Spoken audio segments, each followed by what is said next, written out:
I never really pictured myself leaving from Mobile, Alabama.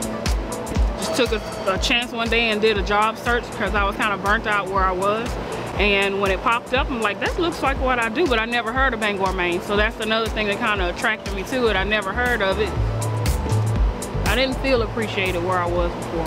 I liked what I did, but just didn't like where I did it at. Here makes me feel comfortable, I feel wanted, I feel appreciated. I met a great group of people here. C&L connected me with the company to actually find me a place, and a lot of us came at the same time, so we're all friends now. So I don't feel like I'm just a number here. I'm an actual person, and that's nice. Everybody here is a person. Everybody has a part. They really look out for their people. I think if somebody wants to come here starting out in aviation, it's a good place to learn. Or if you have a home skill that you do, you can get in that also because it's needed around here and it'll be appreciated.